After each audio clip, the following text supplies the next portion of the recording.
Welcome to our program on Vermont's electrical grid. I'm Elizabeth Golden Pigeon, and I am the Education Program Coordinator. Tonight's program is sponsored by the ACORN Renewable Energy Co-op and the Addison County Regional Planning Commission with additional funding from the Federal Department of Energy. Our speaker this evening is Bruce Bentley, and he is the CVPS Director of Regional Transmission and Integrated Planning.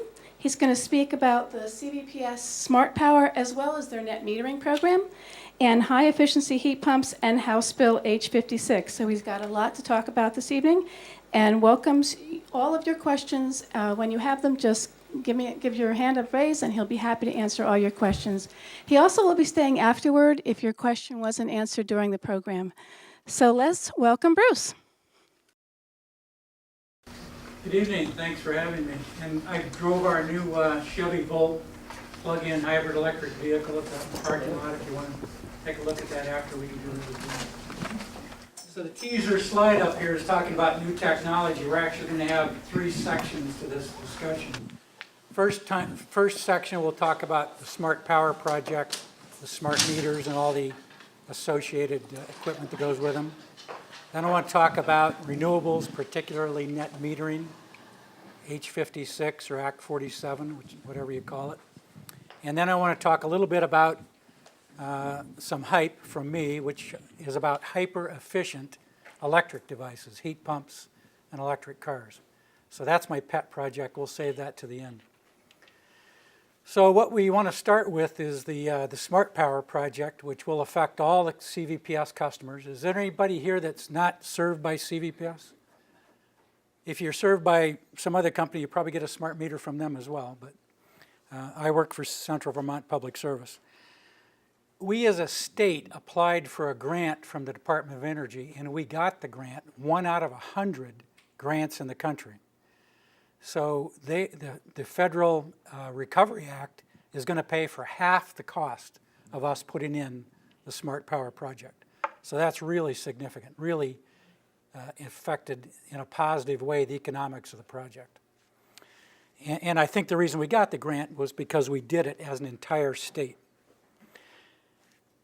The difference between our project and some of the other ones around the country is we're doing 100% of our meters.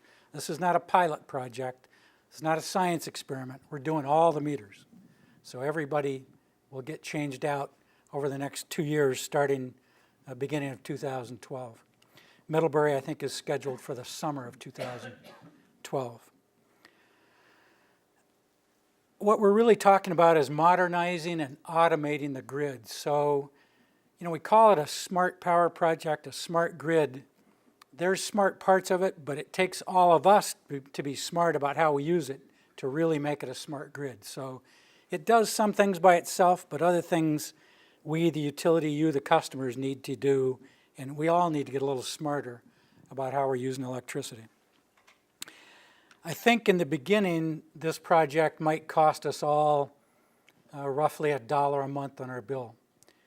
And then over time, as our share gets paid for, we reduce the cost of reading meters, we start to be more efficient about the way we work, it should be lower cost than we had before. So it should be a really good project for all of us. My partner Jim Burt is ill this evening, so he couldn't come. As Elizabeth indicated, I'm an integrated planner. I work with a transmission tariff. As part of the SmartPower project, I'm working on the transition of rate 11 and 13. Rate 11 is a time of use rate. Some people here in the room have that rate, typically with an all-electric house. We need to change the way the controls in the house work with the meter, with these new meters. So we'll be talking about that with the rate 11 customers as we move along. Rate 13, you may not know about.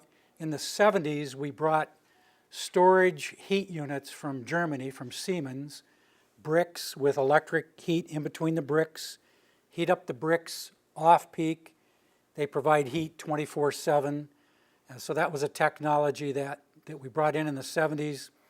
About a little less than 300 customers, most of them in the mountains and ski areas, Manchester, Stratton, some in Rutland. There may be some here in Addison, I'm not sure. but we'll be talking to those customers specifically. The other thing we're doing is we're working with the consulting arm of Efficiency Vermont, Vermont Energy Investment Corp., and we're going to experiment and install 30 heat pump water heaters. And I'll talk to you more about those in that third segment. But the idea behind a heat pump water heater is that a heat pump just moves energy, doesn't create energy. So it only takes 1 unit of electricity to put 2.5 units of energy into your water. So it's very efficient. I think right now it's the least cost way to heat water, but we'll talk some more about that. So I've been at Rutland about 23 years. I'm a Flatlander. I know that because my wife's a Vermonter. I grew up in the Rocky Mountains. Doesn't matter, I'm still a Flatlander. So I apologize, and you'll just have to put up with that. You'll also notice as we go along, I have a real monotone voice.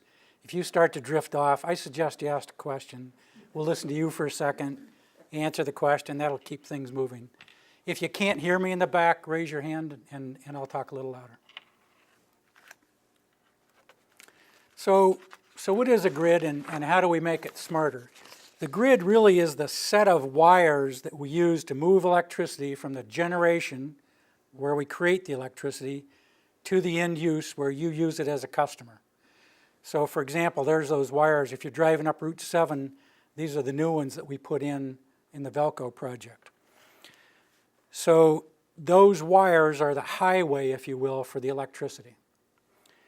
And if Alexander Graham Bell woke up today, walked into the room, I showed him this thing, he'd go, "What is that?" He might not know it's a phone. If Thomas Edison woke up today and looked at this picture, he'd say, "Oh yeah, there's a transformer, there's a wire, there's an insulator," all the same, since Thomas Edison invented it. So we've got a lot of work to do to modernize the grid. We've gone digital with communications, we're still analog with the grid. So we got a lot of work to do to make it smarter and to make ourselves smarter. So what is it we're going to do to make it smarter? Well, one thing is we're going to collect a lot more information. We're going to make it a lot more accessible to you as customers, to me as a utility analyst. So we'll have a lot more information to work with. And communication is really the way that we're going to get that information. So these meters we're putting in are two-way communication devices. We'll be able to get information on how you use electricity, and we'll get it 4 times an hour. Right now we get it once a month. We can read these up to 4 times an hour. We can send information back to you. We could send you a little signal that says, "Oh, by the way, we think we're going to have a horrible day tomorrow. I think you could turn your air conditioning temperature up a little bit. You think you could turn your lights off around 5:30 in the rooms you're not using?" So we can send you little messages. We could send you price information if that makes a difference to the way you use electricity. So a two-way communication path.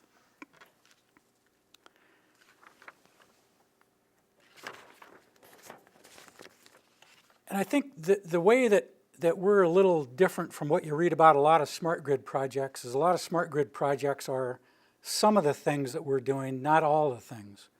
So 100% of the meters, that's very unusual. We're going to modernize and automate the grid, automated meter reading, so we won't have meter readers. Right now, most of our meter readers have seen this coming for a few years. So a lot of our meter readers right now know they've got a temporary job. They're about to phase out. They're going to look for work within the company and other places. One of the things that we've realized from the discussions of the merger with Green Mountain Power is we have a lot of old people like me in our company. 40% of the employees are like me. They're within a few years of retirement. So we actually are going to need to backfill about 25% of those jobs. So it won't be as big a loss of jobs as you might think, because the baby boom generation's going through the company like a pig through an anaconda or something. The other thing is, as I said before, it's going to give you more information to make good decisions about how you use electricity. So we'll have what we call web presentment. And I'll show you a little picture of what that might look like in a minute. You'll be able to look at how you used electricity yesterday, hour by hour, on the web. So it takes us a little while to process this information. I think you'll be able to buy devices from third parties that read your meter instantly if you want to put it on your kitchen counter.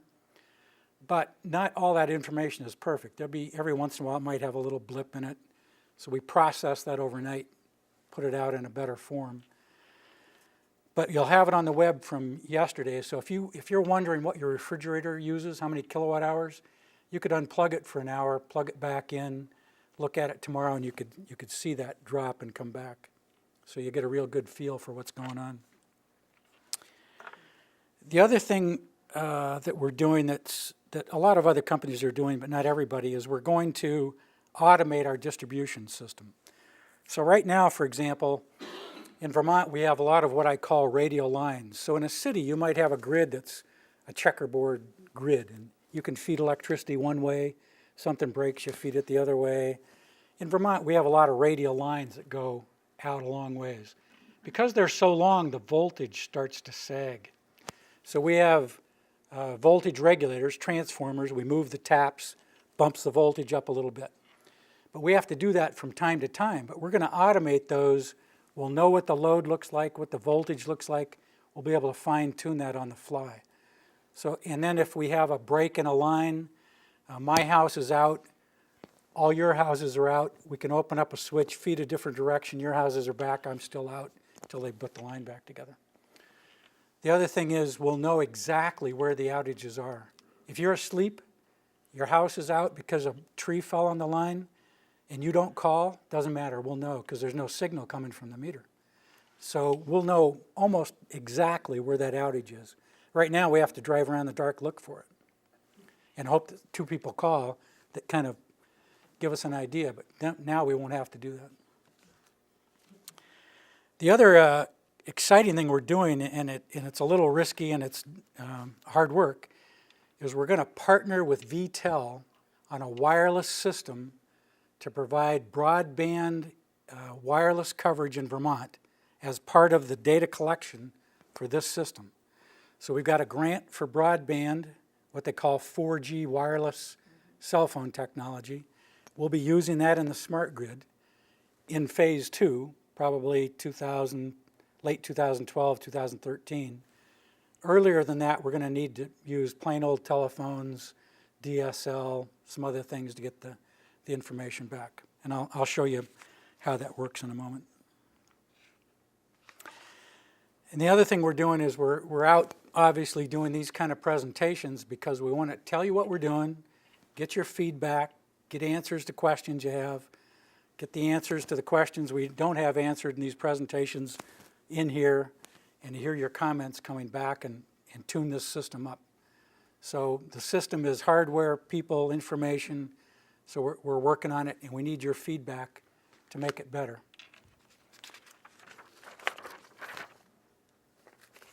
So what are some of the benefits? So that first picture there with the lineman looking at us down from the bucket truck, one of the benefits is what we talked about in terms of knowing where the outages are. We'll be able to automate the switches in the system to restore the system faster. And we'll be able to improve the power quality by setting those voltage regulators in a more automated way. So a lot of benefits just in terms of reliability. This picture is something that you might see in a future web, what I call a web presentment. So you'll be able to go on the web, log in with your account. As long as you don't tell somebody what your password is, this is private. So it's up to you to guard the privacy a little bit. And you'll be able to see how your business or home used electricity the previous day. So you'll be able to see the patterns. Some of the folks at Efficiency Vermont have a system like this that's real time. And for their families, it kind of invades their privacy a bit. They can tell when their kids go to school, whether they turn the lights off, who's cooking breakfast, or not who, but if breakfast is being cooked, because you can see all those changes. So in real time, it really starts to give you a lot of information. We may get closer to real time in the future, but right now it looks like yesterday. What is the vertical and horizontal axis? Oh, yeah, good question. I can't read the slide either. Basically, what it is time on the bottom and kilowatt hours on the y-axis. So the vertical axis tells you how many kilowatt hours, the bottom tells you where in time it was, what hour, what day. So that's something we're used to looking at. Maybe you are not used to looking at those kind of graphs, but there'll be other ways to display the information as well. Now we always have kept your information private, and we don't release your information to any third parties without your permission. So if Google calls and says, we'd like to have all your customers' usage and how much they paid for it, the answer is no. The one exception is Efficiency Vermont. They got special permission because they use it to design their efficiency programs, to figure out what programs you might be interested in, but they're not allowed to tell anybody else without your permission. So the data will be private and secure. If somebody's driving down the street trying to collect the data, it's all coded and scrambled. They can't decode it. And we'll talk a little bit more about that in a moment. One thing that has really helped us make this cost effective, you see those happy, shining employees there on the bottom left, is of course that grant. But one big savings for us is saving the cost of sending people and vehicles out to read the meters. So that's a huge cost savings. And we think we'll find more and more ways to reduce cost as we figure out ways to use this information to do everything we do a little bit better. So that we should see a lot of cost benefits. The environmental benefits are that we'll be dispatching the units better in the system. We won't be burning as much fuel. We'll be able to accommodate solar projects better because we'll be able to see the output, try to correlate that with weather and weather forecast. So when I say it's smart, it's information is there. You got to use it in a smart way. So we have a lot of learning to do to figure out how to accommodate these systems. When they first started having a lot of wind in Texas, the operators were a little unhappy because they just weren't used to it. Now they really like it. They can see the wind coming. They've got wind farms all scattered through Texas. They can see the progression of the wind. They're getting used to seeing the variability. As people get used to things, it gets more friendly and more effective. Change is hard for everybody, including us and the utilities, so it's just something you need to accommodate and work hard at. But we think there'll be substantial environmental benefits. And the way it enables local renewable generation is we'll be able to look at the loads and the intermittent generation from things like solar projects and wind. What we're going to have to do, and they do this now in Texas, is we'll have to learn how to dispatch the load a little bit, just like we dispatch the generation a little bit. We can't dispatch the sun, because that's not in our control, but we can, say, charge up some electric water heaters, charge up some electric cars, stop charging cars or water heaters, balance the load out a little bit with the generation. And we'll be able to do that on a very small scale. Right now, we do that with very large industrial commercial customers because we can afford several $1,000s to put in the equipment. We can't do that for every household, but once we put these smart meters in, we'll have a lot of that capability and we can start doing more and more of that kind of work.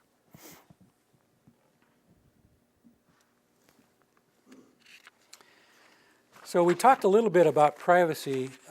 The Department of Energy is helping us work on security. They have what they call a cybersecurity group and program to help us figure out how to keep the data from the meters that's floating through the air in a wireless signal, how to keep that a secret from everybody but the people who should have access to it. So there are cybersecurity protocols we're using. Sandia National Labs from New Mexico is working with us specifically to look at our meters, our gatekeepers, our management system to make sure that our equipment works with those standards. Bernie Sanders, Senator Sanders. Do you have a time element so that you can say, well, you have a key word and you change it every so often so that somebody coming in may be able to get a little piece of information, but after a few moments, no more information. Yeah, that's a good idea. I don't know how it works exactly, but it's probably something like that. You know, like right now, the cell phone, they have code division, they have time division. There's different ways to slice up the data and protect it like that, along with a security pin. And the pin might be a combination of something that's following in the next bit of data and something that's stored somewhere. And you got to put them together to make them work. Things like that. I really don't know exactly how they're doing it, frankly. Sandia, Bernie Sanders is trying to get Sandia to open a satellite laboratory in Burlington. So maybe a spin-off of this project is we'll get some new jobs with a new high-tech organization like Sandia locally in Vermont.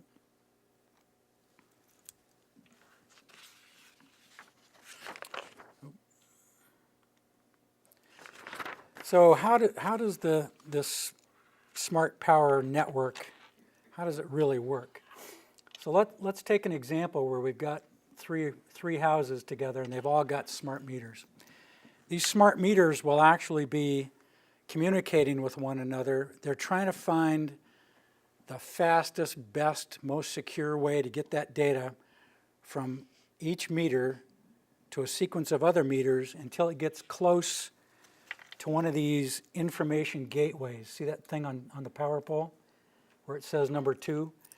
We're trying to get the information from the meters, and they actually use each other to move the data around and get to the next gatekeeper to collect it. Once the gatekeeper collects that information, then it goes on the VTEL system and ends up at one of our power stations. One of our power stations, we're all connected with fiber optic. The fiber optic cable will take large amounts of that data and zip it back to the home office. The home office in Rutland has a large database that's set up to collect this information, produce bills, produce information for me. So for example, one of the things I'd like to look at is how much capacity do we have on neighborhood transformers? Is there room to put a heat pump on a couple of houses? Is there room to charge an electric car? If there isn't, what size transformer do we need? Or can we give incentives to people with electric cars to make some diversity in the way they charge them? How about customer A charges from this section of ours and the next one this section of ours, and make sure they don't overlap too much? So lots of ways we can use that information, the kind of information we don't have now because I only get a reading once a month. I can't tell exactly what's going on. So we'll all have much, much more information. The VTEL system, LTE is an acronym for long-term evolution. The idea there is that this technology, the basic hardware, should be able to evolve, improve, expand scale, and so we shouldn't be bound up by the hardware. We should be able to make some software changes and make this technology scalable, able to handle lots more volume. Maybe it can handle not just the smart grid, but more phone calls for sure, internet broadband, 4G phones. You know, maybe we can have a 4G iPhone in Vermont and call from anywhere, not just underneath a tower in Burlington or Montpelier. So this should be an exciting new capability for Vermont that's driven by the partnership of the SmartPower project, the Smart Grid project in Vermont, and the VTEL broadband project. That'll work in phase 2. Phase 1, before they get that project done, we're going to have to kind of patch this together with plain old telephone service, DSL, existing internet service. So we're going to make that all work. When we get to phase 2, it'll work better, more efficiently, and then we'll have it available for other uses as well.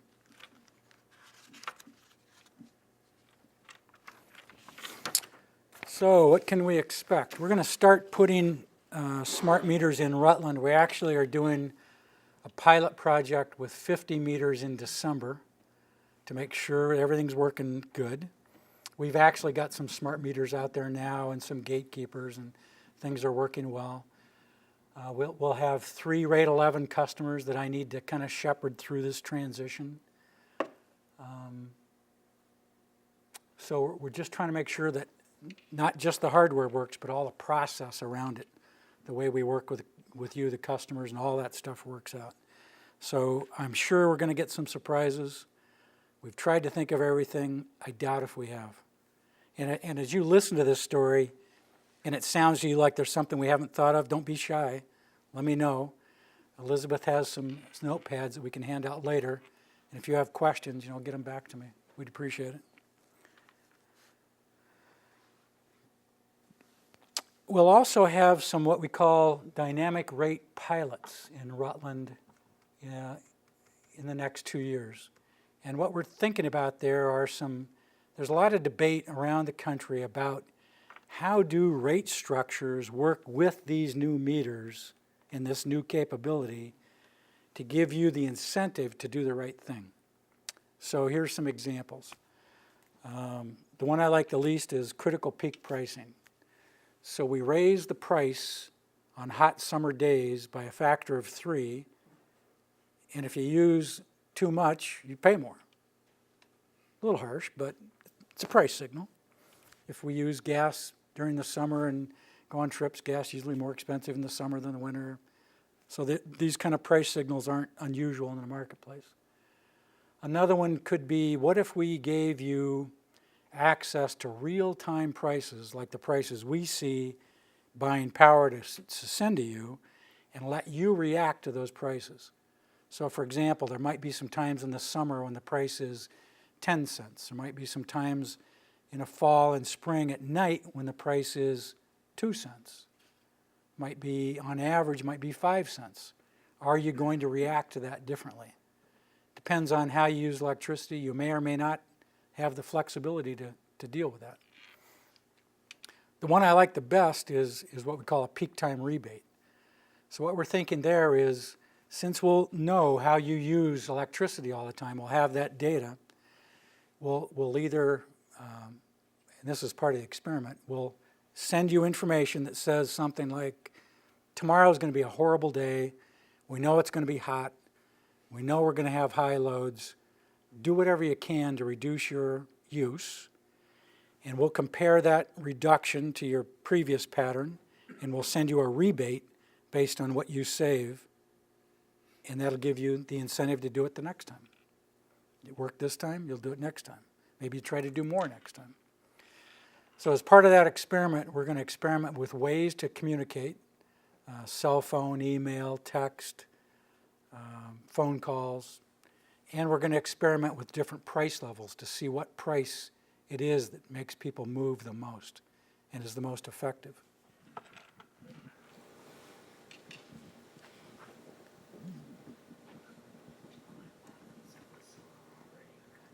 So this is very intriguing. If I think about price signal and how my own home has all of these gadgets floating around in it that I could control the use of power in ways that I could hear about the price change. The only gadget that's usually on in my household that could talk to yours often enough and reliably enough would be my personal computer. Is your technology likely to have an interface that I could connect your smart meter to my local network where my computers work? Yeah, there's third parties working on all kinds of ways to do this, so let's discuss a few. One is that a home energy management system that is on your computer communicates with appliances. Will that be an open public interface? Yeah, I think the third parties might have a little of each. They might be proprietary, they might be open, but they'll probably be coded. From the perspective of a regulatory issue, I would think it would have to be.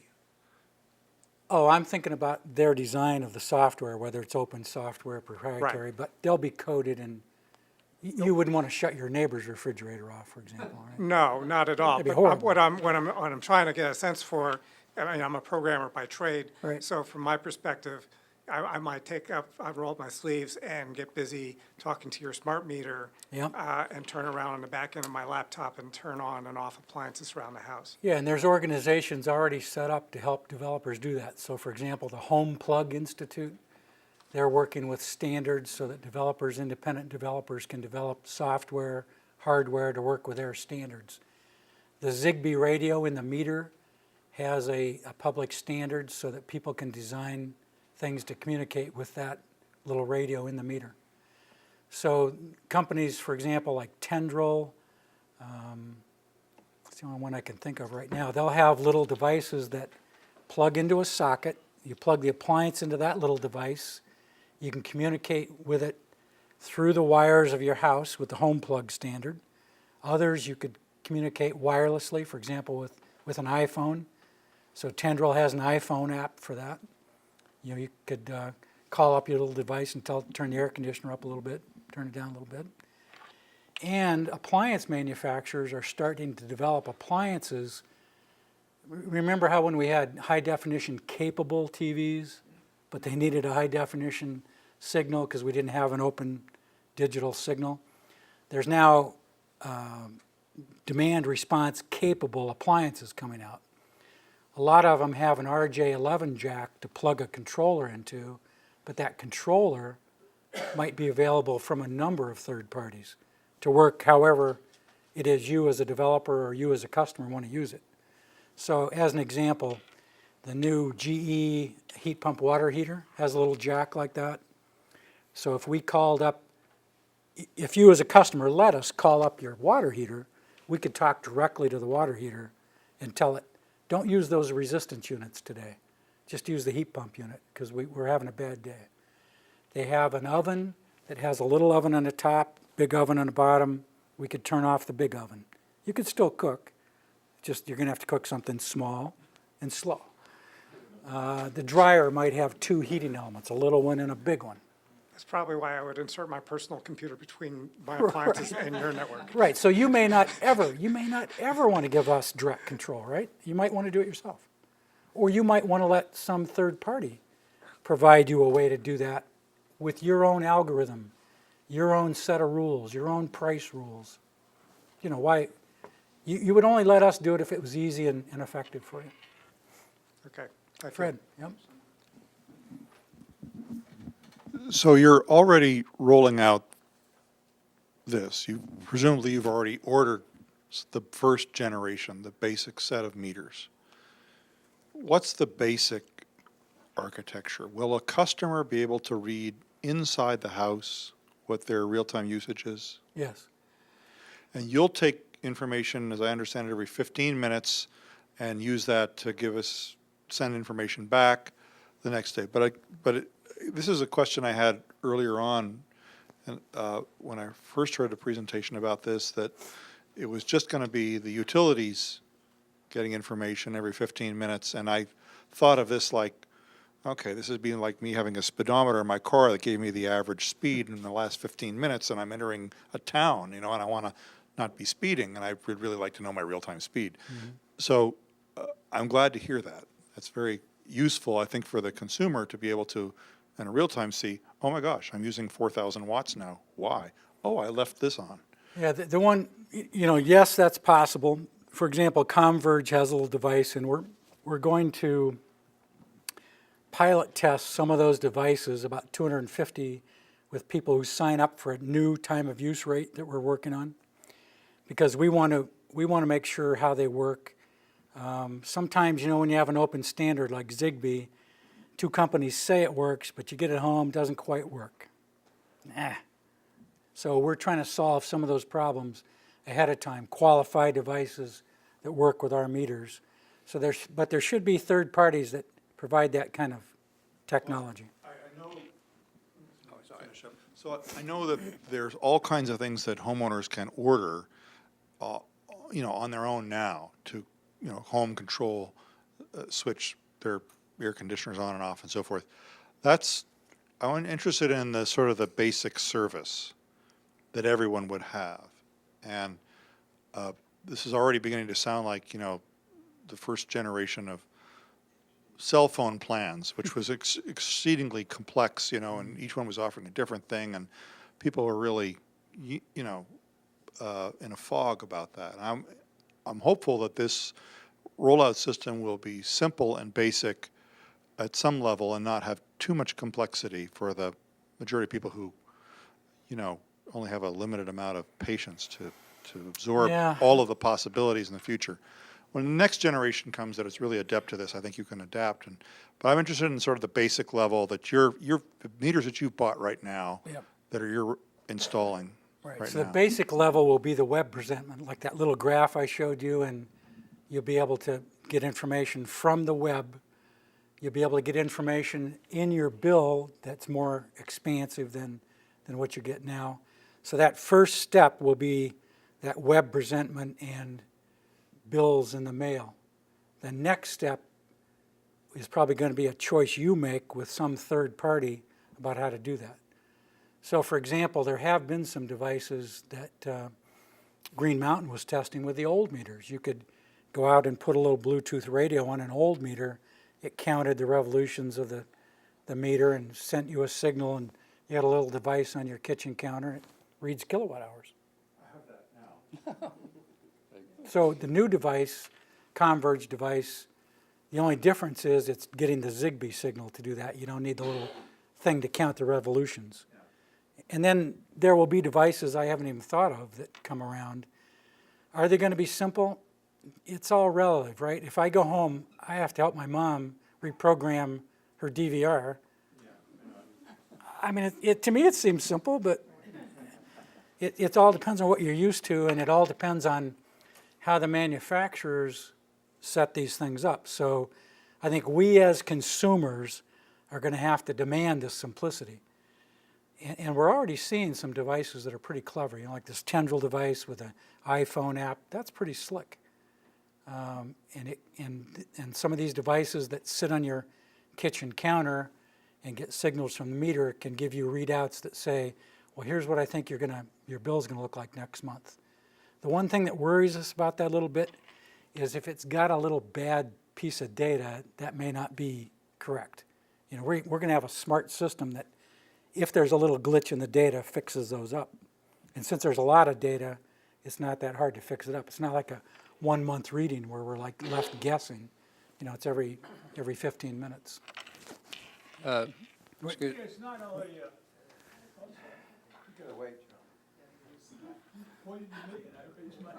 My fault. I have the microphone. It seems to me there only really becomes an advantage if I can not only know how much power I'm using, but how much I'm going to be charged for it. So unless there is a floating scale, which I am aware of pricing, then knowing how much juice I'm using is neither here nor there. So unless there is a rate which depends on the demand on the utility or on the time of day, and I know it, then knowing how much juice I'm using at any one moment is neither here nor there from my point of view. Yeah, so our tariffs now, our rates, you know exactly what you're paying. Right. So for rate 1, ultra simple, one number, 24/7. Rate 9, which I'm on at my house, 3 time periods each day, Sunday's all off peak. So I've got it up on my refrigerator, and I'm trying to teach my wife how to read the graph. But the other day I came home and she had the self-cleaning oven on at 5 o'clock. I'm apoplectic. Because it might have cost me 3 cents more that day, Okay. So, But- so you are saying there will be some variable pricing. Yes, and let's say how variable. Let's get that straight a little bit. So right now, the rate 9 is variable because it changes winter and summer, and it changes 3 times a day, but it's all set out ahead of time. It's not variable from day to day. We tell you, Yeah. what the price is going to be for the next year. Is that available to all your customers? Yes. Why have I never been told? We haven't marketed it very well, have we? No. I'll say not. There's only 70 customers that have it, including me. Now, we're going to... Inside job. And the reason I got it was I put some heat pumps in my house, and I wanted to see how much I could save because they run a lot at night. Yeah. And I've got a heat pump water heater that I put on a timer. It only runs at night. So between my behavior, my wife's behavior, the timer, we're doing pretty good. But it isn't for everybody because some people don't have the flexibility. So we left it as a choice. Now, when we put these new meters out, we're going to have an experimental rate 17 that's very similar, but Saturday is going to be off peak. So we'll we'll start marketing that a little bit. And those customers that take that rate, the first 250, we're going to see if they want to use one of these in-home displays like Fred and I were discussing. And if you don't work for CVPS, how do you get on that list?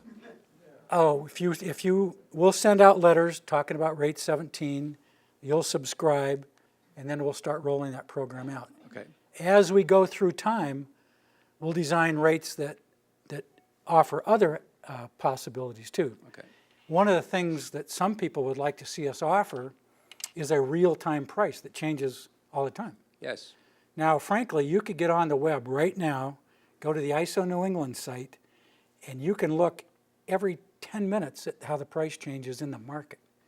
Now, that's not exactly how our price changes, but that is the marginal price that we pay because we're either buying a little bit on the spot market or selling a little bit. Now, the problem is, of course, you could do a really great job of saving energy, and what's it save you? Nothing, because your rate 1's fixed. But thank you very much, you saved all of us a lot of money. That wasn't my And we plan. appreciate it, Okay. don't we? I mean, we all Okay. do. Let me just make a So comment. we need a rate that Yep. gives you some piece of that directly, that gives you an incentive to do that. Let me just make a comment. People seem to be very concerned about the privacy of their data. You drive into a gas station, unless you use cash, they know just what you bought and when you bought it. If you go to the supermarket, if you have a card of any description, they know just what you bought. I couldn't care less whether people know how much I'm using in the way of electricity. Now, my social security number and my bank account number, that's a whole different animal. But I don't understand this concern about privacy of my electrical consumption data. Well, there's some issues there. Now, there might be somebody, and I'm not saying this is you, there might be somebody using a lot of power with a grow light to grow something they're not supposed to. Or you might be off on vacation and Fred the burglar sorts through the data and goes, I think he's on vacation. I'm going over there. I'm going to rob that house tonight. But you've got these random timers on your lights, you're trying to trick them. But those are the concerns we hear. And so by law, we have to keep your data private. But if you want to release your data, you can send us a consent form, and we will. If you want Google to have it, we can do that. What are they going to do with it? They'll market you products like crazy. I got the microphone. All right. Okay. You know, it seems to me it's not only a question of simplicity of these devices, but it's a question of motivation. And assuming if you don't heat by electricity, and not many people up here heat by electricity, and given our climate, air conditioning is a pretty de minimis item. Let's say if you spend reasonable care in trying to save money. Yeah, electricity is relatively cheap.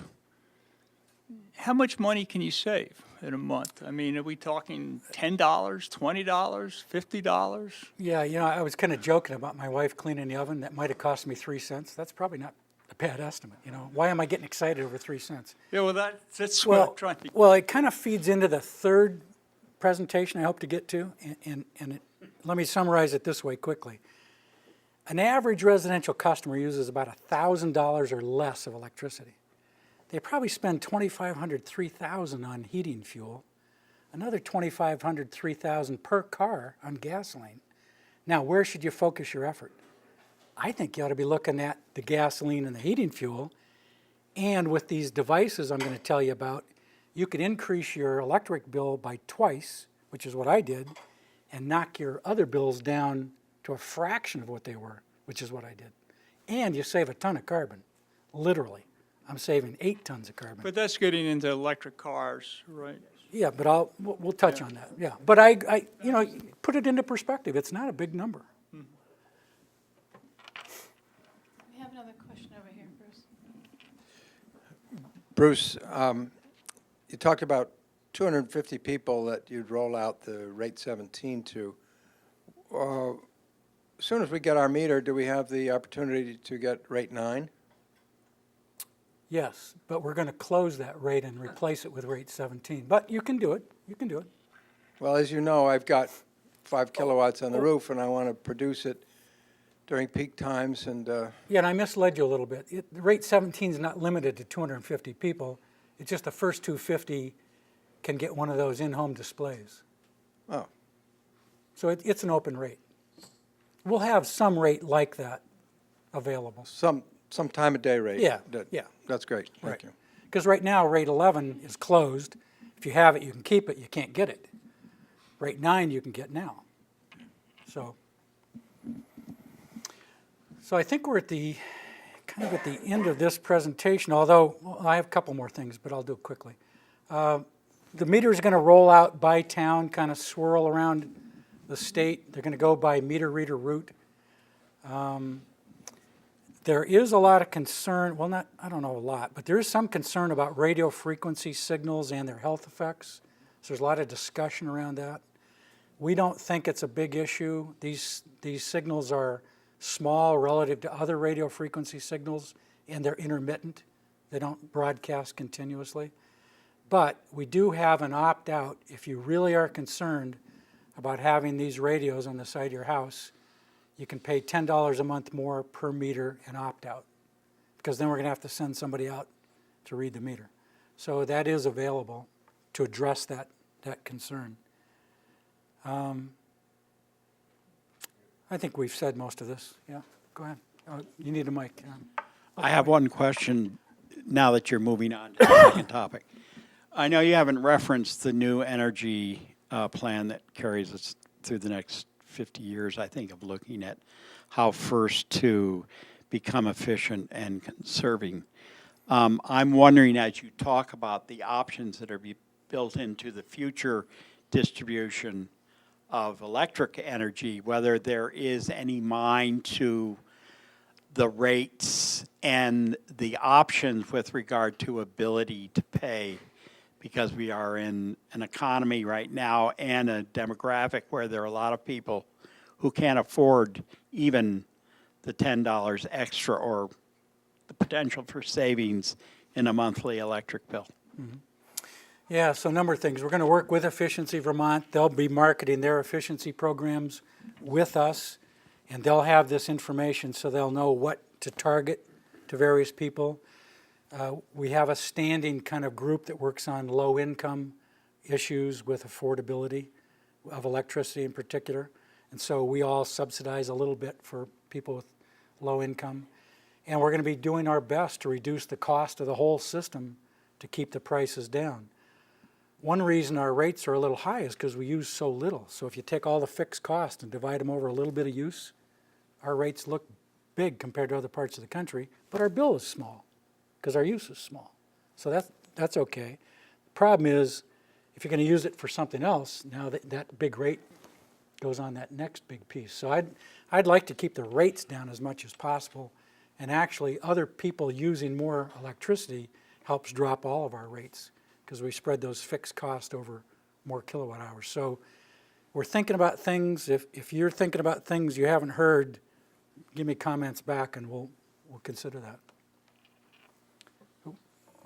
While we're on the subject of meter readers, before we move away from that, the meter readers that are being laid off, do you have an in-house training program for them? You said you have a lot of people moving away from your company. Are these people going to be trained to be in your company, or do you have money for them to get further education for another career? I'm not sure if we have an education fund, but we do have a policy to help them qualify for other jobs. They're able to go look for other jobs in the company. Not to say that it's going to work out for everybody, but most of our meter readers have known this is coming for a number of years now. Yeah. I think almost all of them now are on temporary status. They're either about to retire or they know where they're going next, either in the company or somewhere else. Not to say that fits everybody, but I think this transition has taken a little longer than we thought, and it's given people a heads up to make those changes. Don't you think it'd be fair to take the money that they're going to be saving you and help them with their education? Yeah, but I That also just want makes some of that sense, to I think. reduce rates. I mean, we made a promise to reduce the cost of the system. So, Yeah, I But their actually education's a don't know. one-time fee that you would pay, right? Yeah, I don't know, frankly, Okay. if we're providing education. I don't, but we can find out.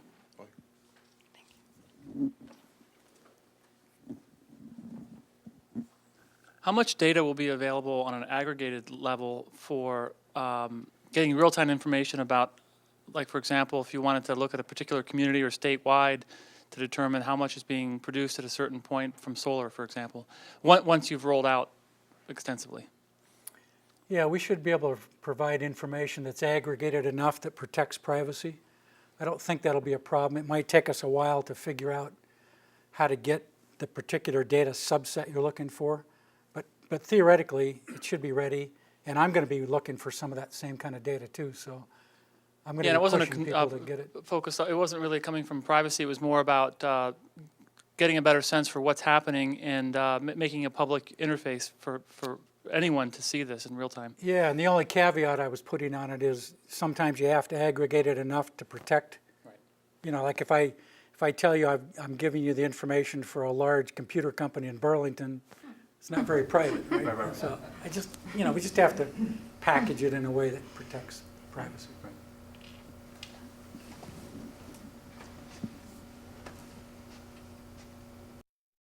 At one point, someone mentioned that he would have liked to have known about something you are able to use in your house. And I was just wondering whether or not, even though when people get their bills, there might be information about programs. People get a lot of things in the mail, they throw a lot of things out and don't give it a second look. I was wondering whether it would be in any way possible to use Vermont Public Radio to make people aware of things, programs, and different features. Yeah, so, take a look at that second bullet under reaching out. We're reaching out personally in these kind of groups. We're reaching out to the media, so we're trying to get the media familiar enough with this program to do that. We can put out public service announcements about things like rate 17, rate 11 and 13. So we are thinking about, ways to get to customers because not everybody uses the same communication path. So we've got to use all the paths we can to get it out to as many people as we can, including word of mouth. So, you talking to your neighbors is helpful for us too. But yes, I agree with you totally. I was also wondering, you mentioned an opt-out option, and did you say it was $10 per month? Per meter. Per meter. And I was also wondering, there are many people that live in places that are not very accessible.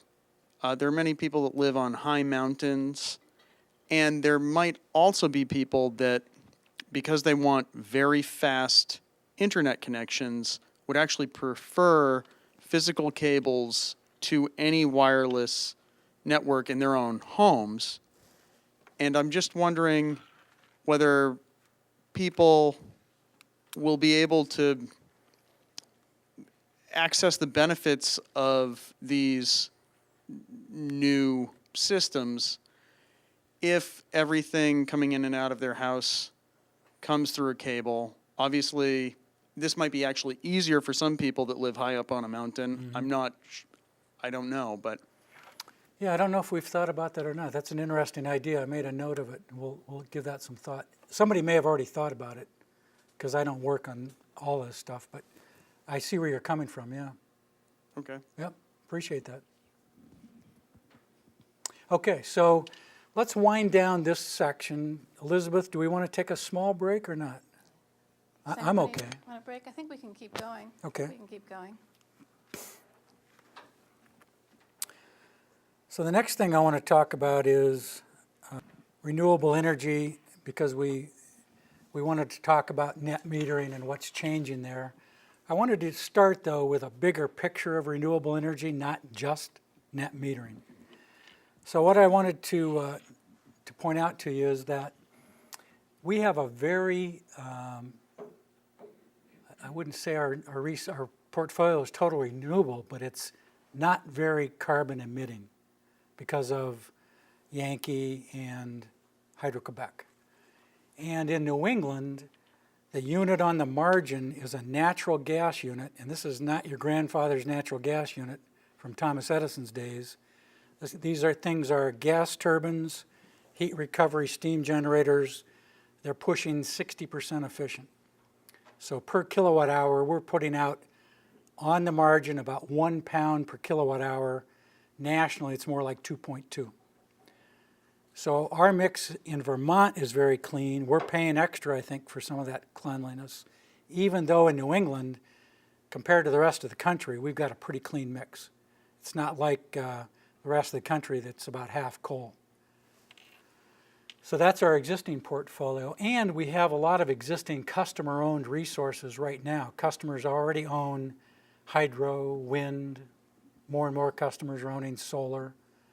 So we've got a lot of that stuff installed. Beyond what's installed, and we'll talk more about this, we've got initiatives in the state to install more renewable resources in at least 3 different ways. One, the speed that I'll talk about a little bit more. We're adding more and more renewable to our portfolios at the utilities. And part of the reason is we went around 2 years ago and had kind of customer meetings like this, and we said to people, look, what do you value the most? Are you worried about price? Are you worried about stable prices? Are you worried about renewable? And we heard that people really wanted long-term stable prices and renewable, and they're willing to pay a little more. So we've taken that to heart, and we've gone out and purchased more renewable power that's stably priced, a little higher priced. And there are projects underway. For example, Green Mountain's got a wind project. We jointly went out with Green Mountain and Vermont Electric Co-op, issued an RFP for resources, and we told the suppliers we want renewable. We'd rather have it in-state than out-of-state. We'd rather have it small, not huge. We want a diverse mix.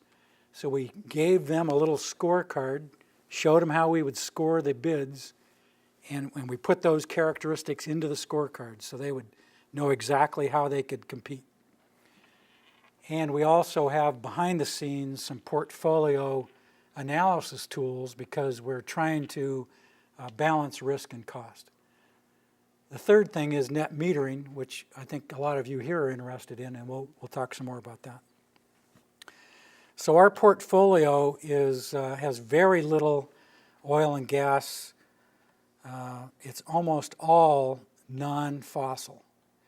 The system power are mostly coming from those units that I talked about, the natural gas units. One problem with natural gas units is there's not much diversity if you're dependent on one type of fuel. We had some problems a few years ago. We asked those power plant owners to put in at least a day tank of oil so that if they're running cheap gas and they can't get it because somebody's using it to heat their business and home, they can run on the oil. Because we had one winter where we almost lost the system because they didn't have the oil tanks. So we tried to fix that problem. The other thing that's happened in the industry is that the shale gas in Appalachia has really dropped the market price. So the expansion of supply, the effect of reduced demand because of the recession, that's not a happy picture, but that has really swung the price. If you look at the price from 2008, we were up to about 10 cents a kilowatt hour in the marketplace. Now we're down about 5 cents. And we think that's going to persist for quite some time. So that has actually caused us some problems with things like the old cow power projects. We had to move them because they weren't getting enough money to keep going. So we moved them to speed.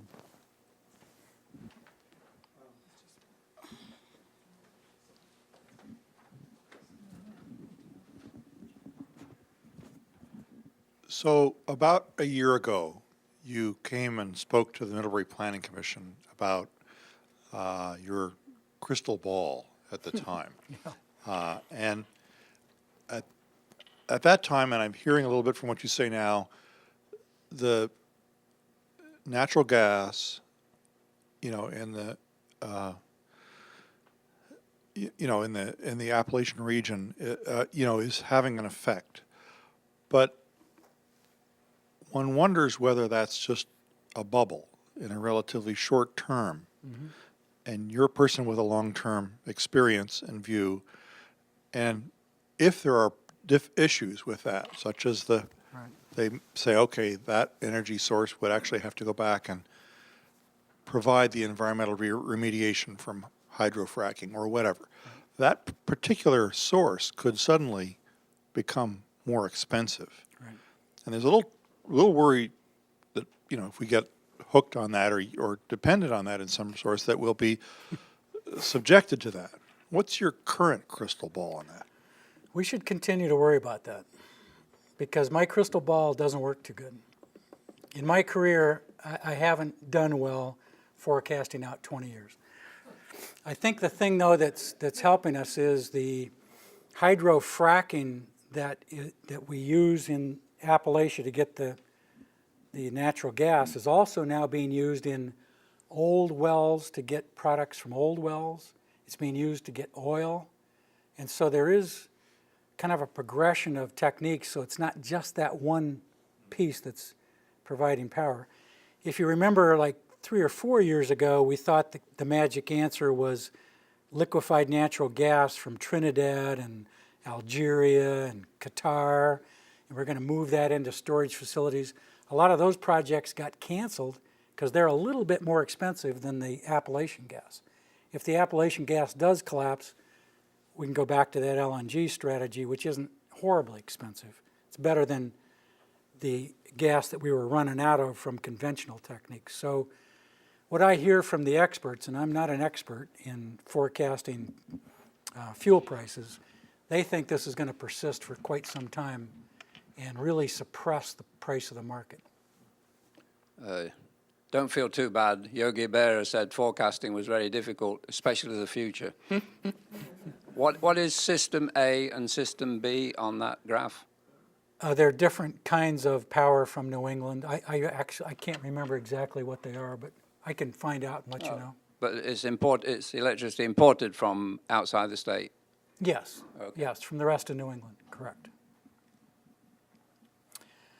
Okay, now the other thing that's happening in Vermont is we have the SPEED program, Sustainably Priced Energy Development Program. I can never remember that acronym, but that's it. Right there in the first line, it's hard to read. The whole idea around SPEED was rather than going to a renewable portfolio standard, we would implement SPEED and we could sell the renewable energy certificates downstate to reduce the price. So at the time, these certificates were worth 2.5 to 5 cents a kilowatt hour, and so we could buy renewable power from these SPEED projects but not pay the full price. Now the quid pro quo is we can't call it renewable once we sell those RECs. We have to call it system power, like the other system power we get. So it's a little odd, but it did save money. We're now rethinking this and trying to decide, do we want to stick with SPEED? Do we want to replace it with a renewable portfolio standard? That's a debate that's going on in the state. Some of that debate's in the comprehensive energy plan, some of it's at the legislature. So once the legislature starts in January, you'll hear a lot more about, should we stop SPEED? Should we continue SPEED? Should we go to an RPS? But the idea of SPEED was we would give people an incentive to develop renewable projects because the utilities would buy the power. That wasn't actually working that well, and so we ended up with a feed-in tariff, and what we decided to do was develop prices specific to a renewable technology that provided a reasonable rate of return based on our best estimate of the cost of that technology. If the developer could beat it and still get that price, so be it. They just make a little more money. So we tried to come up with a system that got the right price signal to the developers. So we set an aliquot of about 50 megawatts to get from the SPEED feed-in tariff.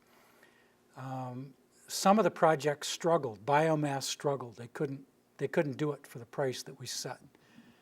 The cow power projects moved over to this. Some of the older renewable projects are moving into these price points. We developed, though, a lot of solar projects, those 2.2 megawatt projects, because that was the cap per project. So you'll see a number of those projects under development. The one up in by Vermont, Ferrisburg, that's one. So those blossomed, filled up to 50 megawatts. The queue is full. That worked pretty good. But some people think a renewable portfolio standard would work even better. So we're kind of debating that whole thing right now. There's a goal, kind of a soft goal, to hit 20% of our electric load with speed resources by 2017. So we'll have to see if that goal stays, and we're probably on track to meet that goal, frankly. So usually when you're meeting a goal, the bar gets raised. So, but we'll see what happens with that one. What kind of things are we doing? You know, we talked about Green Mountain's doing a wind project. They're doing some solar project. All the companies are looking at their existing hydro projects and upgrading those. Unfortunately, from Irene, we've got some we have to rebuild. The Taftsville project, for example, just got hammered. Damaged the bridge, damaged our building, damaged the generation. So we've got some work to do to get our small hydro projects back online, and as we do that, we'll try to figure out if it's economic to upgrade capacity, put in a new turbine, more efficient turbine, better generator, things like that. From time to time, we will go out for requests for proposals. So we haven't filled the entire VY gap yet. We've filled it for the first 3 or 4 years. We're going to go out with more RFPs through time, look for new contracts, new renewable resources.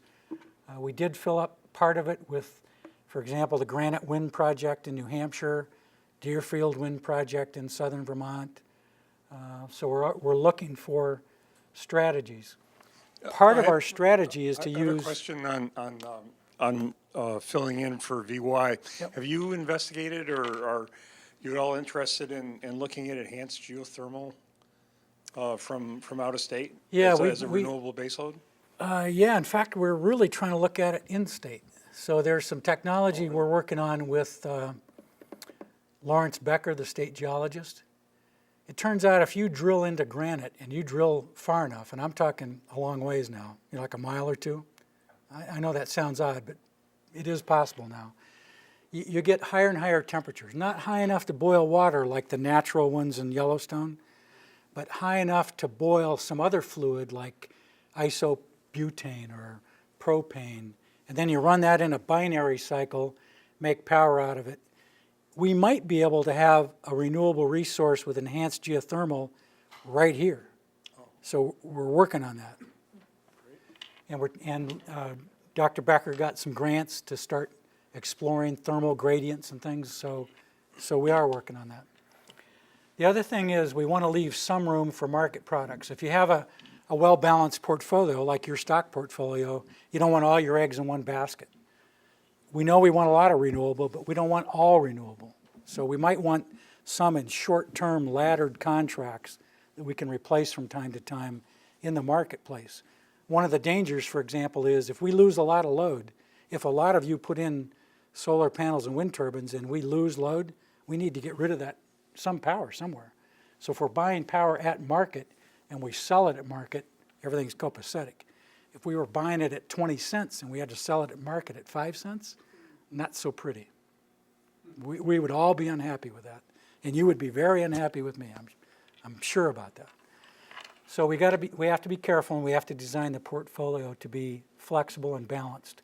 And we're doing portfolio analysis where we balance risk and cost and try to strike a balance there. There's no real science around that. A lot of it's subjective. So you've got to measure our collective appetite for risk to do that balance of risk and cost. And we're working on that all the time. In the very long run, let's say 20, 30, 40 years, what would be the problem of having the all renewables as your portfolio? Because you might have buyer's regret.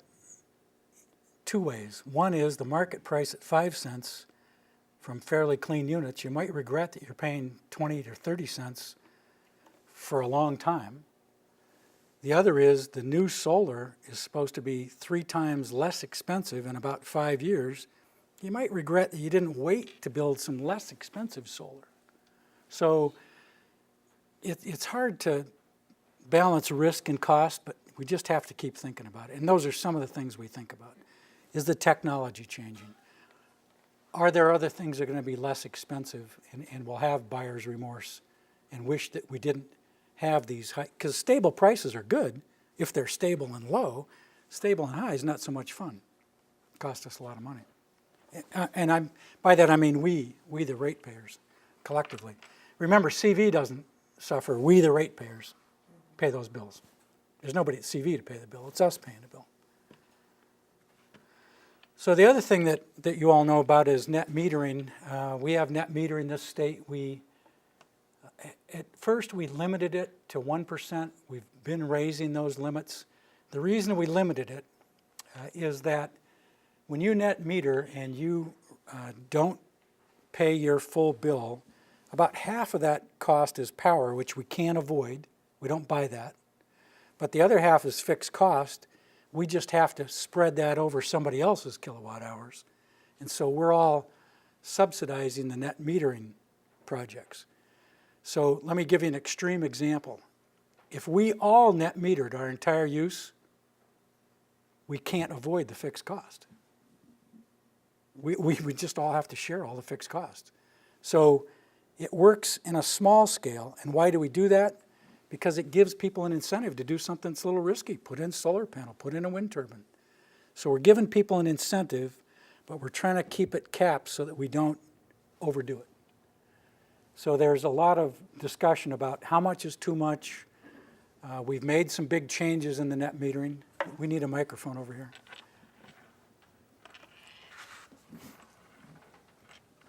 I knew you'd have something to say about this, George.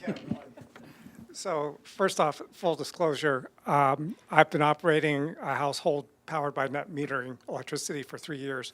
We've paid basically zero for our kilowatt hours for those 3 years. So I'm astonished to hear you advocate that net metering shouldn't be something that everyone should aspire for. Well, I'm paying for, we're all paying your fixed cost. Well, I pay a fixed cost every day. I pay the service fee to connect to the grid. Right, but the 14 cents, about 7 of that is variable, and about 7 is for fixed stuff like wires. Okay, So if but you don't pay it, is that not in the service cost of connecting to the grid? I pay $13 or $14 a month for that. not all of it, no. Well, If I we mean, all designed, right, so it was not allocated correctly then. yeah, because the allocation process is very political, not just technical. So Okay, it's so not. that's a more accurate statement than what you just said. Okay. Okay, but it's also true that if everybody did what you did, we'd have to collect the fixed cost from you also. We already Right. do. Well, no, more fixed cost, because they're not all in that charge that you're calling. That's not the only fixed cost, that charge. It's part of it. Well, here's the deal, I think. I mean, Okay. ultimately, in not too far in the future, you're right, solar will continue to drop in price. And yes, I have some buyer's remorse about buying in 2008 before the federal tax credits were increased the way they were. Right. But I think all in all, the deal is really sweet. It's pretty hard to do better as an investment. Yes. And so I'd be loath to tell an audience not to step in that direction. I think you should all step in that direction. I'm just saying that some of us are helping you pay for that system, that's all. Well, Can- those, Can we talk about this offline, because we're not going to get to heat pumps. okay, it's fair enough. But I'll continue with you. And push back when you hear an opinion that's not a fact, because I'm very opinionated, so. Yep, helps everybody else. yep. If everybody did what he was doing, there would be no reason for you to exist. That's Yeah, another way to because, think about it. yeah, because the sun doesn't shine all the time, so. Well, there's other ways besides solar, too. Sure, batteries, wind, yep. And it's possible that we could get rid of the wires. I think it'll be that way someday, Possible. I hope. Yeah, it's possible, because battery costs are coming down pretty good too, so. One thing we did with net metering is we expanded it to group net metering. So the project that you're working on with ACORN, you can subscribe to more buyers than just a single buyer. Create a group, a little micro grid, if you will, connected with the wires. That's another reason they have the wires, because they don't all live next to each other. But you can get this net metering system and afford to build bigger projects, because now you're not just offsetting one customer's load, you're offsetting the load of a group.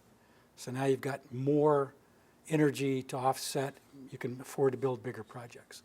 So that was a big change to the rules.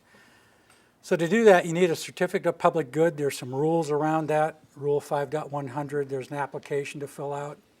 And that's happened already with your project, right? If you go to the Department of Public Service page, they describe net metered projects. They've got links to the Public Service Board's web page, so you can get that on that process of getting the certificate of public good. There's a business directory. It talks about incentive programs. There's publications there to help. So there is some support. I'm not trying to make it sound easy. As an entrepreneur, you got to work through a little bit of red tape to make this all work. It's not truly simple. Act 47, H56 that just passed has a number of changes. Let me kind of summarize these for you.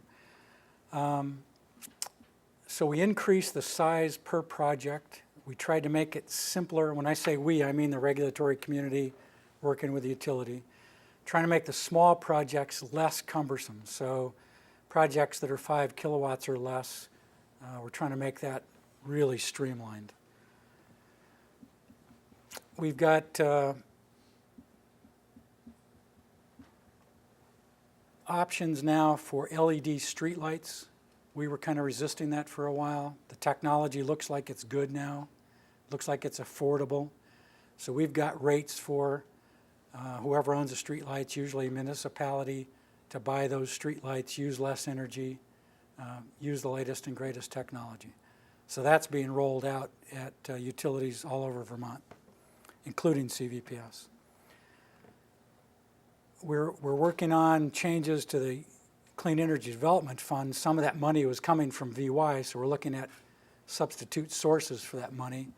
It's going to be a challenge, frankly, but there still is some money, and we're trying to make it go further, make it more of a revolving fund than a gift or a grant, trying to stretch that out and make it apply to more projects. And we made some changes to the SPEED program, including making it available to some existing small projects that might have shut down, and making sure that we can get the unused capacity from the standard offer back out to the market to use with people who can respond. So we tried to make those changes. Peter, Rich, are there some things I left out of Act 47 that we talked about? Probably the key Oh, one. we might need a microphone. One of the key ones from our point of view is just the adder that you've added to the base rate that provides. Yeah. So we talked about, somebody talked to me about that earlier too.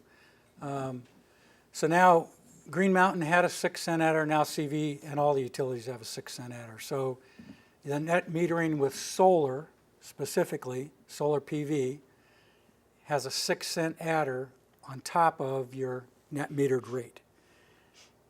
There's still a little work going on at the Public Service Board on what that rate is. That isn't entirely cooked yet, so there's a little work to do there. And I think they're going to make it as favorable as they can to the customer, frankly. What's an adder? Let's say you pay 14 cents at your house for electricity. You put a solar panel on your roof.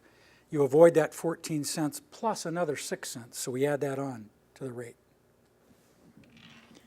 Does this 6 cents also apply to wind? We're on net metering for wind. No, you need a better wind lobby. Wind lobby, okay. Evidently, Any the reason solar- why the solar is, Here's the rationale. The rationale is that because solar is coincident with a summer peak, and that's when we have the highest prices in New England. The rationale is that that adder is justified because of that coincidence of the output of the solar panel with the price in the market. That's the idea behind it. I was joking about the lobby. You know, I don't know. I just think you get more bang for the buck. If you had equal subsidies and you have a decent location here in Vermont, I just think wind is a more efficient way to do it. Yeah, and I don't make the rules, and that's the way they are, so.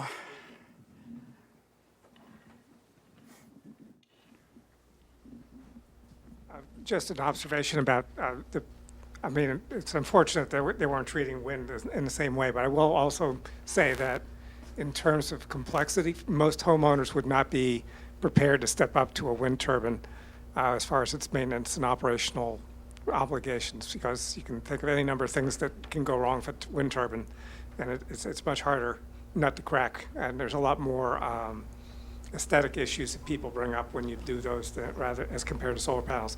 And when you get the large scale, for the goal of the energy plan for Vermont is to have 90% renewable energy in our portfolio by 2050, I think, if I remember right. So to get there, solar is really going to be a primary player. Yeah, and that's all energy, not just electric. If you need to know about net metering, you can go to our webpage. There's some questions and answers there that we hear a lot. Not every question is answered there. That's why we have Larry Dodds. That's his email. That's his phone number. And so call him if you have a project and you can't figure out how to wind your way through the maze, give him a call. Now, unless there's more questions, I'd like to regale you with stories of efficient electric devices, heat pumps and cars for a moment. Won't take long.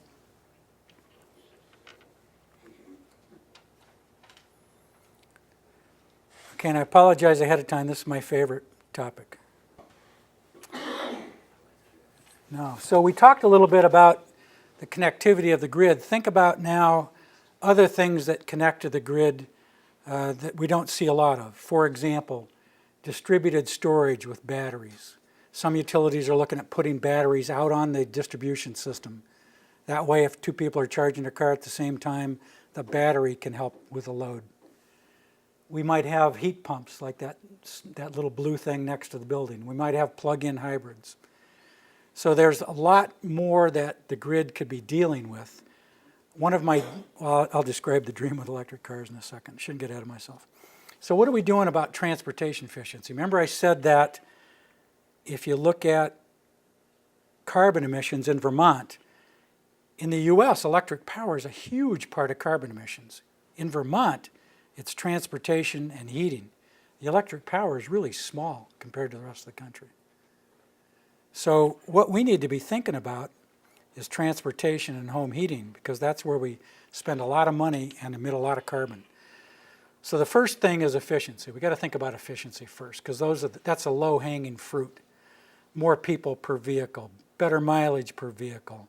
Start thinking about public transportation where we're not just having one person per vehicle driving up and down the state.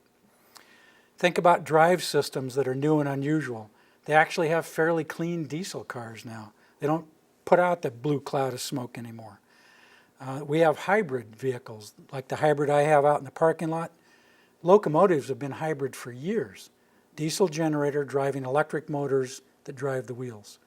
That's a more efficient system because the diesel can run at a constant speed. It's the up and down of gasoline and diesel engines that causes lots of inefficiency. When they break, the energy goes back into the batteries, like a hybrid car. We can do that kind of hybrid design with a lot more vehicles than we're doing now. There's a little company now that can convert a Ford F-150 pickup overnight. Big bucks, you get the volume up, maybe it'll come down, but it's possible. The technology exists. There are people developing kits to convert existing cars. And there's more and more new vehicles like that in the marketplace. Heavy vehicles, light vehicles. We have a hybrid bucket truck, so when it's out there in the middle of the night fixing your line, the diesel's not running. The batteries move the bucket. And we can use fewer trips. We can have, can't we, Fred, have designs of communities that are more efficient in terms of transportation? Well, if there's a lot We need a of microphone. new growth. That was a cheap trick, Fred. Yeah, I know, we have a lot of existing houses that are gonna probably stay where they are Yeah, probably. for a few years. Barring more floods like Irene, yeah. But, you know, as we expand, as we do future communities, we can bring these things into consideration.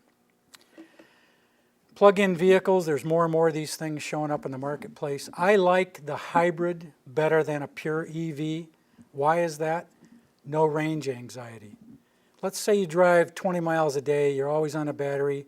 One day you want to drive to Boston, catch a plane, go to the Bahamas. Same car. Just burn a little gasoline that day, no big deal. Also, the batteries are smaller than pure EVs. You're charging them up, you're stressing the electric system less. I like that a lot. So I'm going to push hybrid electric vehicles. But you're all making your choice, right? It's a free market. You don't have to go with my advice. Wait a minute, microphone. And I'm not that familiar with EV vehicles, but from what I've seen on the ads, at least, they talk about, and they're using 10 cents kilowatt hour to charging because they're trying to show the best side of it. They're looking about if you have one EV vehicle and that's what you're using, and this is probably all electric, I'm assuming, it's about the same average kilowatt hours as a whole house per month. Is that correct? Correct. That's a huge, if everybody had one EV, we're doubling our electrical use. Is that correct? Yes, but not our demand. And we might not have to build any more wires or any more power plants. If they're being charged at night. Because remember, we've got this big valley at night. I'd like to stuff them all in that valley. That's another reason why I Well, like. that would make that would make the cost, and that drive the cost down for Yes. that per kilowatt? Okay. Actually, let's talk later. It actually could drive the price up, but let's not go there. So now what's our other problem? Our other problem is we spend a lot of money on fuel oil, propane, heating our buildings, heating our houses. What can we do about it? We can weatherize. We can zone our houses. My house used to have a forced air oil system, one thermostat, one zone. Good grief. I'm in one room. I'm heating the whole house. What a waste. So zoning can help a lot. How about daylighting? We've kind of forgotten what windows are for. You know, we don't have to have the lights on if there's a window around and it's daylight. So, you know, we got to think about some of these things. Appliances, compact fluorescents, LEDs, light pipes. Maybe you're in a building like this. You don't have a window. You can bring a light pipe down. You can bring the light from the outside into this room during the daylight hours. Heat pumps. I'm going to talk more about that. Heat recycling. You can't just button up your house and have it sealed up like a tin can. You're going to die in there. Sometimes you need an air-to-air heat exchanger, so when you bring in fresh air, you absorb the heat in the air coming in from the air going out. You don't lose the heat. You just get fresh air. Same thing in the summer. You save the cool air. We can use heating devices that are more efficient, microwaves, convection, infrared. A lot of new cooking technology uses these technologies because it's just a lot less expensive than using an oven. And we can use systems designs. So for example, let's say we design a big office building. It's hot on the east side in the morning, it's cold on the west side. Why would we heat the east side in the morning and cool why don't we just move the heat in the building? Move it around. And that's not rocket science. People do that. We just haven't done it in the past. Partly because when they built houses like mine, oil was $1 a barrel. Who cares? Now we care. $85 a barrel. We care big time now. So here's my favorite topic, heat pumps. Heat pumps don't work in Vermont, right? Wrong. The old, stupid heat pumps don't work too good in Vermont. And why is that? Because they had a piston compressor. When it got down to 30 degrees Fahrenheit, done. Electric resistance would come on. Oh, you're killing me here because now the transformer's overloaded. We got to run a power plant. That's not good. That's why we don't like resistance heat in Vermont. It really raises the loads. These new heat pumps, scroll compressor, variable speed. They don't start up and stop. They just speed up, slow down, speed up, slow down. One of the things that's inefficient about furnaces is they're designed for the very, very coldest day, 20 degrees, below zero. So when it's 40 degrees, they're running, they're cycling, they're running at low output, terrible. You know, you might have an 80% efficient furnace on the coldest day. It might be 40% on a crummy, on a hot, nice day. We shouldn't even be working hard on a nice day. These things are 200 to 400% efficient. They're 400% efficient on those nice days. They're 200% efficient when it's 10 below. If it's 30 below, you're out of luck. At some point, these won't work. So you need a backup system. Also, you wouldn't want to spend money to build twice the capacity you need. Why not put your average capacity in a heat pump, save some money, run the oil system? So in my house, I run my oil furnace 5% of the time, a few days a year. I run the heat pumps 95% of the time. So I paid $8,000 for the heat pumps. I'm saving probably $2,400 a year because it only cost me $600 worth of electricity to run these things. Mine have already paid for themselves. I've had them 3.5 years. I'm good. Plus, I got a little air conditioning. I'm trying to get my wife not to turn it on very often, but we do. In fact, I have to admit, we even turn it on upstairs for the cat from time to time. We never used to be able to do that. But we do, and it still doesn't cost much. The nice thing about the hybrid design is we don't use electric resistance for the backup. We use oil. So we don't want the resistance in the backup. Some of these old heat pumps automatically used resistance, like the ones my parents have out west. It's just got a coil in there and it heats up air. That's a large capital investment for 5% usage. No, I only used the oil? On the oil furnace. Yeah, it was a sunk cost. Yes, you had already paid for it. Yeah, so it's really good for remodeling. Now, what would you do if you weren't remodeling? How about one of those through-the-wall direct vent, can't remember what they call those units. Renai. Yeah. So there are ways, and this is the way we design the electric system, remember. We have expensive units that are cheap to operate to do the base load. We have cheap units that burn oil and gas that are expensive to run, and we only run those a few hours a year. This is exactly the way we design the electric system. Low cost to build, expensive to run peakers, expensive to build, cheap to run base load. So that's really what I'm advocating here. There's also heat pump water heaters. This is a picture of the one in my basement. Notice how ugly my basement is with cinder block walls. That's okay because those cinder block walls aren't insulated, so really where I'm getting the heat for this heat pump is through the ground, below the frost line. My basement isn't heated, insulated from the house. I don't care. But I'm getting heat even in the winter to heat my water. It's more than 200% efficient because I'm moving heat from the whole basement into that water tank. The bonus is this was a very damp basement. This thing is bone dry now. It's dehumidifying. I run that little copper tube down into a drain, dries out my basement. One day my sump pump broke. I was very unhappy. I was using language I wouldn't use here. I mopped it up. It was still kind of wet, shimmer all over the basement. I said to my wife, I'm going for a walk. I'm done. I came back. The basement was bone dry. I was a very happy camper because the heat pump water heater dried out my basement. It's a beautiful thing. If you go to the ACEEE, the American Council on an Energy Efficient Economy, they rank water heater devices. This is the least cost option of any option. It's now on the Energy Star webpage. Before, water heating was not very techy. This system was actually designed in a cooperative effort with government research, and now there's a bunch of manufacturers making these things. I did this 3 years ago, bought that unit, added it on to an existing tank from a couple guys you never heard of in Texas.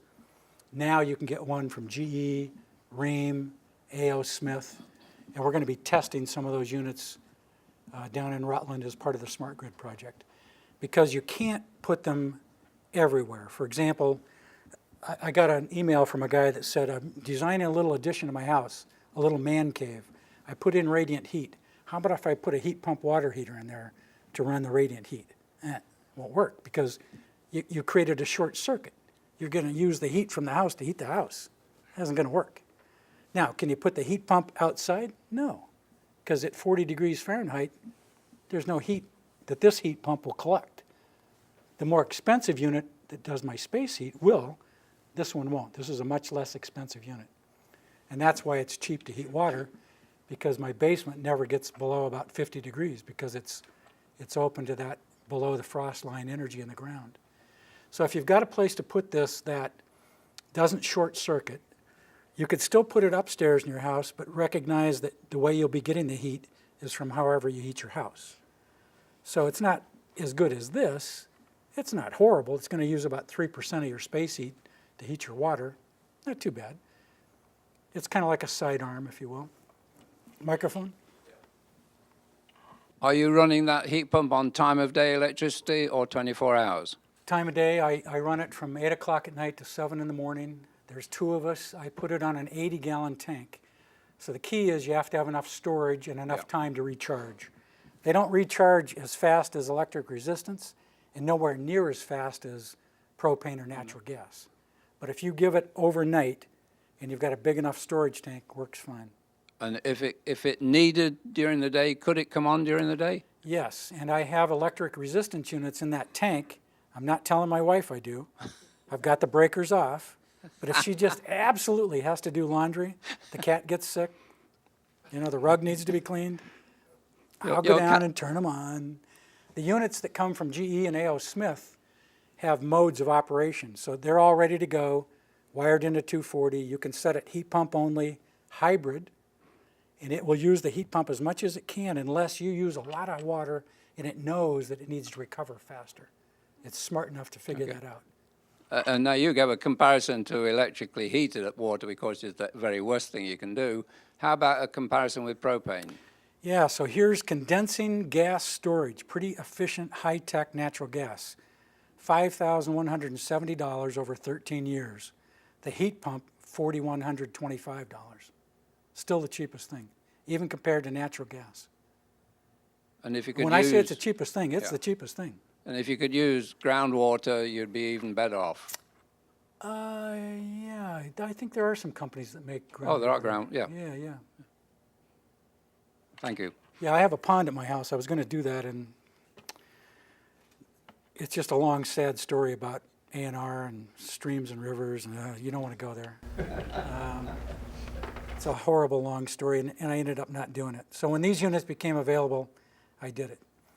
Another thing that we can start doing is storing energy.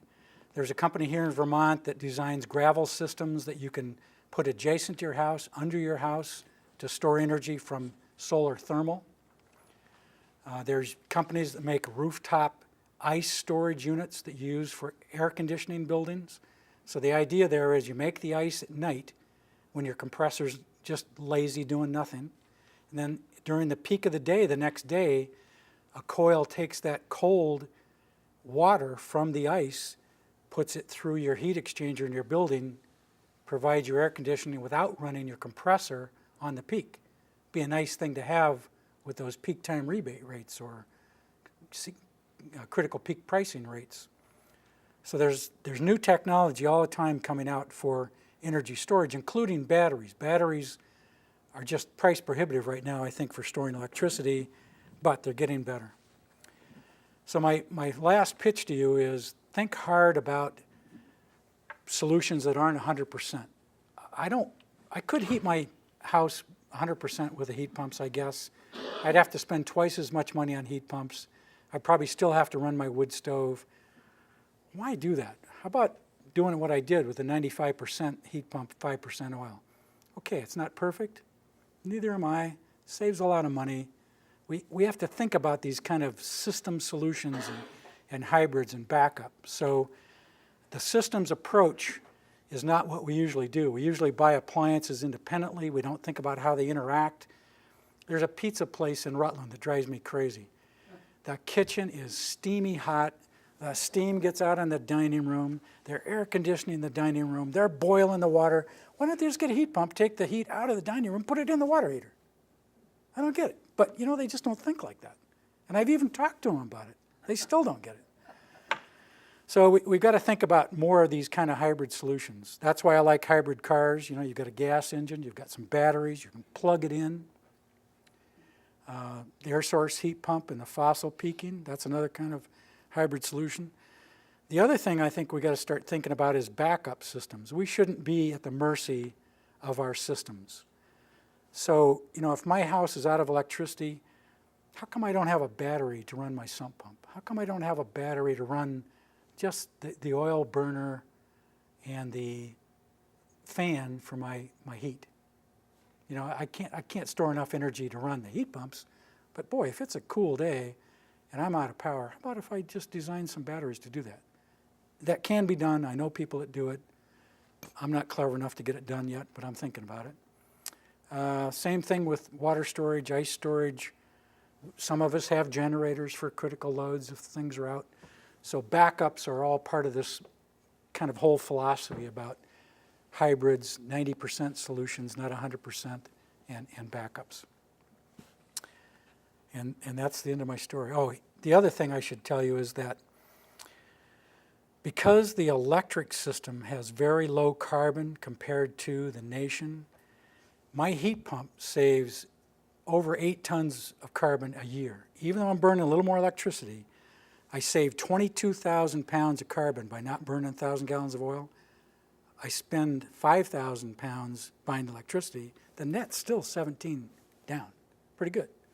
Plug-in car, similar kind of story. You could save 12,000 pounds a year of CO2 with a car. Much more. Hybrid plug-in? Yes. Much more than you can save by just conserving. So I'm not saying there's anything wrong with conserving. You can certainly save some, but you can make some dramatic strides by using more electricity with these hyper-efficient devices. And the reason this works is that heat pumps and electric cars are like 3 times more efficient than the device you're replacing. So 3 times is a big edge.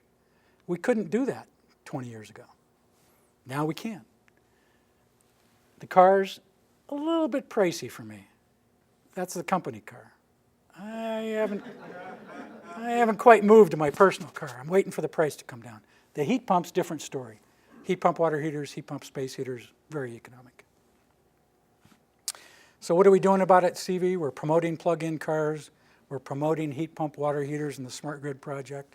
That little device sitting there is that in-home display that we talked about before. This little thing right there. That's a typical in-home device from Converge. The kicker for electric cars, if the price comes down, the equivalent cost of electricity for cars is like 75 cents for gasoline per gallon. That's a big draw. Now the problem is the capital investment's enormous. As that comes down though, this is going to push people. Right now the heat pumps are a good buy. You actually do save money. So I would recommend those. I might wait a while for the car. So CV and other utilities are promoting these projects. We haven't done a lot of marketing, but we will. One of the things in the merger is we're going to have what we call an Energy Innovation Center in Rutland. And I think it will include things like this, solar panels, community wind, some things like that. So we're looking for those kind of ideas to promote. Bruce, could you compare quickly the efficiency of geothermal and the heat pump? And of course, the cost, we know, to geothermal is many times what you're talking about with the the heat pump. efficiency is much better for geothermal because remember the water that you're using in geothermal is always about 50 degrees. So rather than going from 200 to 400, it's probably sitting at 350 all the time. The reason it's not at 400 is it's using that old technology. If somebody would use the new technology with geothermal, it could be 400 all the time. Problem is the capital trade-off with either burying pipes or drilling a well. Even with geothermal, you need twice the capacity to ride through a really low temperature. So typically what they do is have a fossil water heater that heats water as a backup. And so it's like my hybrid, the geothermal. It's just got a little fossil peaking unit to go with the geothermal baseload in it. And if you've got the right situation, they do make sense. I'm not saying they don't. I'm just saying these air source heat pumps are a lot cheaper and easier to install.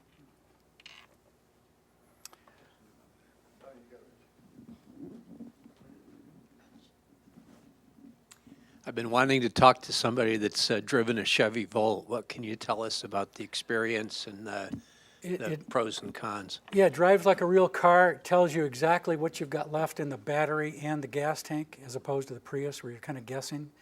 It's more of a series hybrid, not exactly, but it mostly is an electric car with a charger to recharge the battery on the fly if you run out of battery.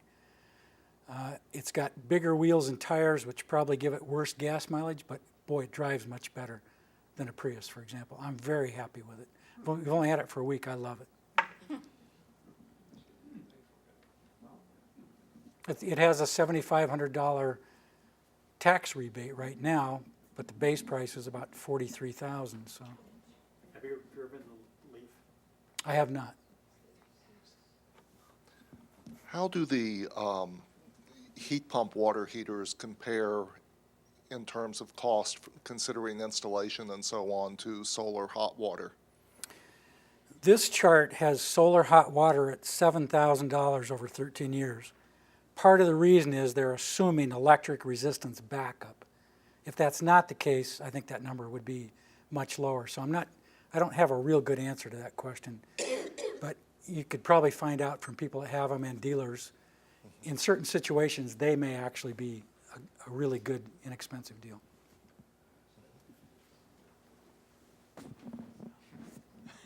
This heat pump thing intrigues me. For hot water heat, you're saying it grabs the heat from the basement. Right. So, my hot water heating is most inefficient in the summertime Right. because I have a big furnace that is all it's doing is heating hot water. Yep.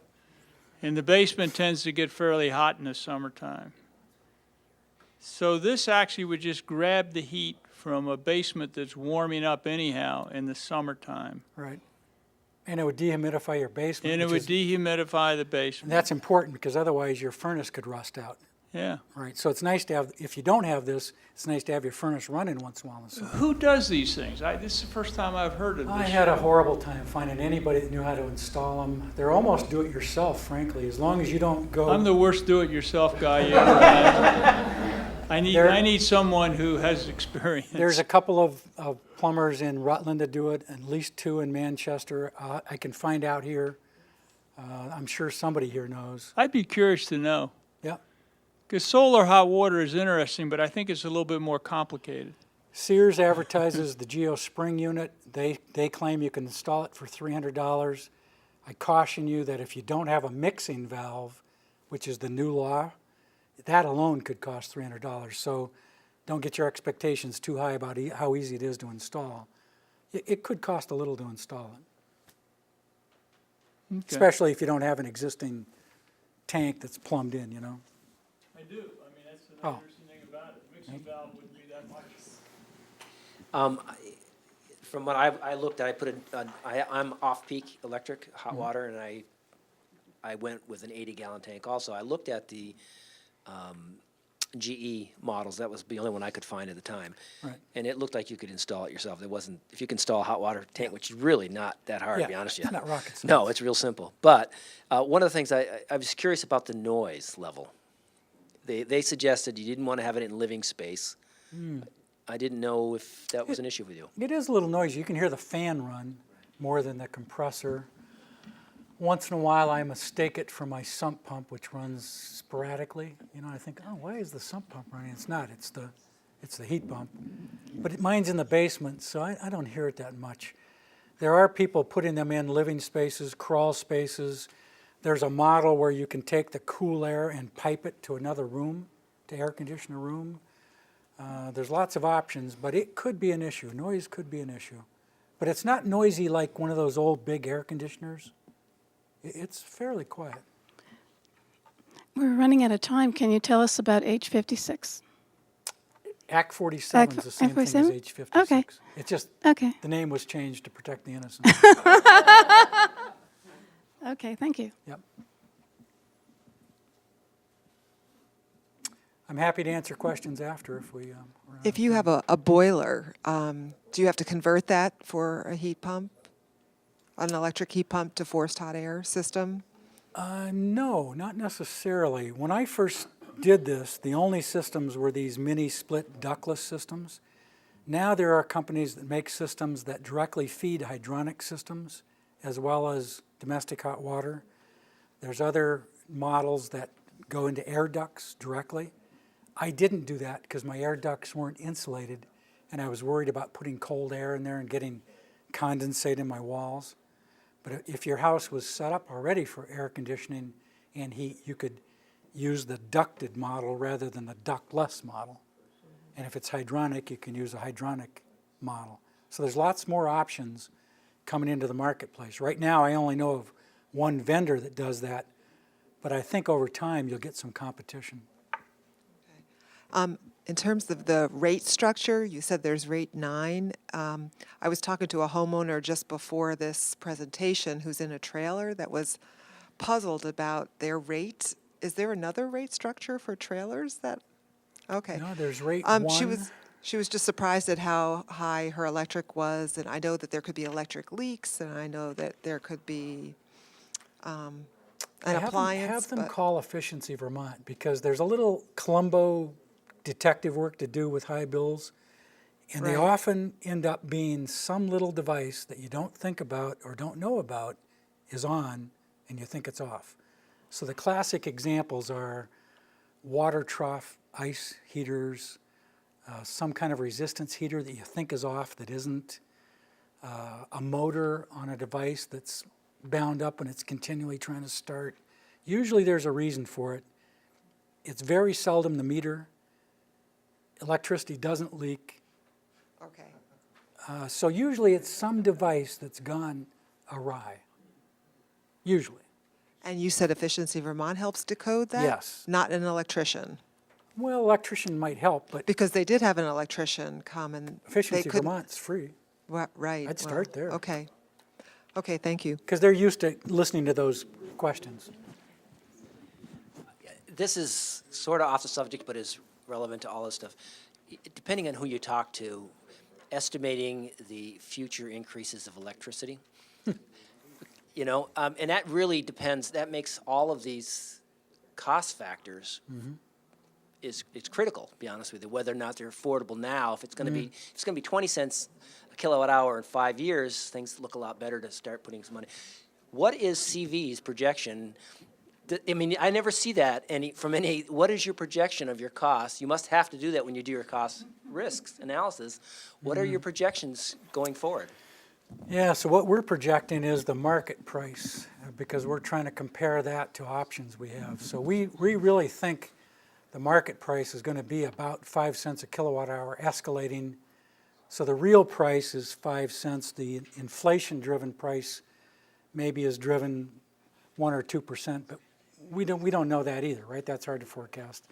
If you go to the Energy Information Agency, the federal government, they're predicting electric prices to be fairly flat. One problem with that in New England is we built a lot of very expensive transmission to be more reliable. That alone is adding a cent or two to the rate. Once we get over that, if there's no issues with shale gas, I think it could be fairly flat in real terms, depending on what inflation does. But, caveat that with, if I knew that, I'd be rich. I wouldn't be here talking to you. I'd be on an island with a sailboat. So I don't know.